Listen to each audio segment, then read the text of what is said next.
Welcome to this training on the 3 steps that you can take to overcome the fear of failure. In this training, you're going to learn what the fear of failure is, the causes of the fear of failure, the signs and symptoms, and then the 3 steps that you can use to begin working through it. So let's get started. So we're going to start with the question of what is the fear of failure? Is this something that you've heard about in the past? Have you talked to somebody about struggling with the fear of failure? Well, the fear of failure is defined by an underlying fear becomes so great that it then keeps you from moving forward towards your goals. So it's not specifically that, you're not moving forward, meaning you quit your sport. Within the fear of failure, what's actually happening is it's keeping you from performing your best. When you struggle with the fear of failure, you are going to continually perform below your potential. The reason being, you are going into your performances, you're going into practice, focused on failure. No longer are you focused on wanting to succeed and the small actions you need to take in order to succeed. Your mind is clouded with fear, the fear of failing. And therefore, what you're really going to be focusing on is how can I avoid failing? So the fear of failure is going to be developed because of really 5 core reasons. The first one is that there is an expectation of feeling ashamed if you fail. When you make a mistake during a game, how do you feel? Likely you get down on yourself and maybe you feel a little embarrassed. If you're struggling with feeling ashamed after you make a mistake, this typically occurs because you are really tying your identity and your sense of self up within your sport. So if you make a mistake, it really means that you just simply aren't good enough as a person, and that can lead to feelings of shame and feelings of embarrassment. Another reason for the fear of failure is that this failure is going to create negative self-talk. You very likely, after a mistake, you're going to begin speaking down to yourself. Maybe saying, "Oh, you suck, you stupid idiot, why did you do that?" And while these things may seem natural and they may even seem harmless, what's actually happening is that is tearing down your confidence and really making you feel so badly about yourself that this becomes something you fear. And the more that you speak down to yourself after a mistake, the more this feeds into you having the fear of failure. Number 3 is that failure hurts your future plans or your goals. There's no doubting that within your sport, you're going to have goals and ambitions that you want to work towards. Now, if you make a mistake, what do you think that means for your goals? It's very easy to then think that, I'm not going to reach my goals because I made this mistake. Even if it's just a small mistake during a game, something that you can easily bounce back from. If you're already struggling with a little bit of a fear of failure, then that is going to be magnified. And you're just going to immediately say, I made this mistake. That means I'm not good enough. That means I'm not going to reach my goals. Number 4 is that you may think you're going to lose the esteem of others. This happens a lot when you view success as being the most important criteria for, let's say, your coaches, your teammates, or even your parents. And when that happens, if you make a mistake, you perceive that they view you as less of a person and as less of a player. So in feeling that you're going to lose their esteem and lose their judgment, that can really lead to you fearing making mistakes and fearing failure in the future. Number 5 is that failure can cause other people stress. Whether this is true or not is really beside the point, but in your mind, let's use your parents as an example. If your parents have put so much time into taking you to trainings, following your college team around, spending emotional expenditures, and not to mention financial expenditures on your athletic career, if you make a mistake, you may think that that is then causing them stress, and so that becomes something that you fear. So the fear of failure signs and symptoms are important for you to recognize, because if you're on the fence of, I don't know if I'm struggling with the fear of failure, or you're not exactly sure when you're feeling this fear, these signs and symptoms can really help, because when you're feeling these signs and symptoms and you're experiencing them, you can say, okay, this is the moment when I am really struggling with this fear of failure. And when you can pinpoint that moment, it helps you identify the cause, which is something we're going to talk about here in a little bit. So the fear of failure signs and symptoms can be broken down into physical and emotional symptoms, but we're going to start with the physical symptoms. So physical symptoms are going to be elevated heart rate, rapid breathing, shaking, feeling cold, dizziness or lightheadedness, stomach aches, and sweating. So this is really all of those physiological symptoms you feel when you're really anxious. Now, the reason that these are going to be signs of the fear of failure is that anxiety is very often a byproduct of the fear of failure. When you have performance anxiety, what are you worried about? You're worried about the future. If you really weren't afraid to fail and you were confident in your abilities to really succeed, do you think you would then have too much anxiety?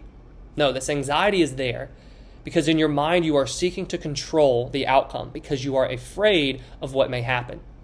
And then on the emotional side, the emotional symptoms, these are going to be panic or anxiety, like I just said, feeling like you just need to run away and escape the situation, feeling powerless and controlled by fear, and feeling as though you've just lost all control of the situation. So look over these signs and symptoms. Look on the physical side, look on the emotional side. Do you experience any of these during practices? Do you experience any of these during games? If you do, then that is a very good sign that you right now are dealing with the fear of failure. But that's okay, because what we're going to do now is really work on 3 steps that you can begin putting into practice today to overcome this fear of failure. Because fear of failure is not something that you just have to live with moving forward. It is something that can be overcome, but it's going to be overcome by cultivating certain mental attributes, using certain mental training tools, but then also by a very important first step. And that first step is acceptance. Now, that might sound a little odd because what I just said is our aim is to overcome the fear of failure. However, to overcome the fear of failure, what you first have to do is accept it. By accepting your fear, you are putting yourself in a position to move forward in overcoming it, rather than attempting to convince yourself that it doesn't exist. I can't tell you how many baseball games I started afraid to fail, but trying to pretend like it wasn't there so many times. And then as I moved throughout my career, I just tried to convince myself I'm not afraid to fail. But what happens when we continually try to convince ourselves something that is really there isn't there? We fail to actually work through it. We fail to give it the necessary attention. When you try to avoid something, you don't pay attention to it. And one of the sayings I really like to use is sometimes the only way to overcome something is through it.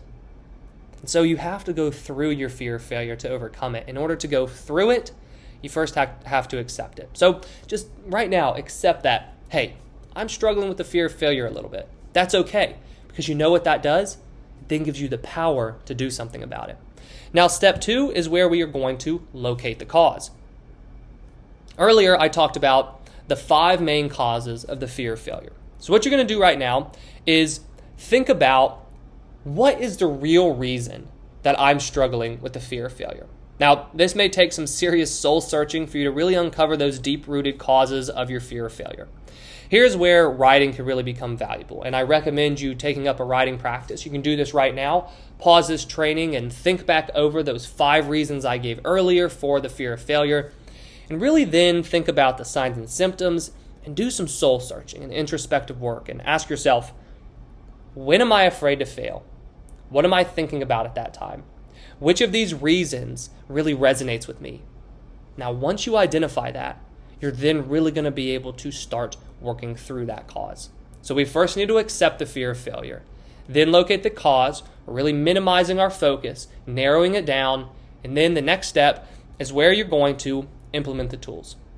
So when you're implementing mental training tools, there are different ones that you're going to use, but these are going to depend kind of on the causes that you identified earlier, but also just in general, if you use each of these mental training tools, it's really going to have a pretty powerful impact on the fear of failure, not to mention anxiety, and it's going to improve focus, increase confidence, and do so many positive things. Because in my coaching, what I believe is that we need to identify something, right? So we need to identify the fear of failure, let's say. But then what we have to do afterwards is say, this is here, this is the cause, now what? We can't do anything about the past. But what we can do is say, the fear of failure is present because there is negative self-talk there, for example, or there is some faulty focus that we need to correct, or there's a lack of confidence. What does all that tell us? It tells us that we need to work on developing positive mental traits. And that's where these mental training tools are going to come into play. So the mental training tools that you can use are going to include self-talk, visualization, goal setting, and mindfulness.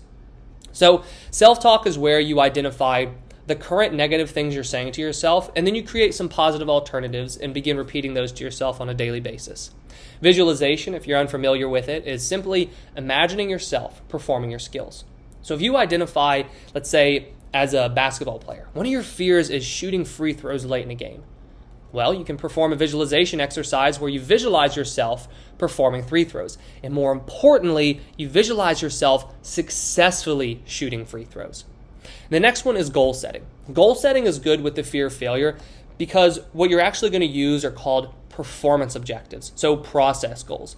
And you set these performance objectives for yourself, and they really give you something specific and within your control to focus on.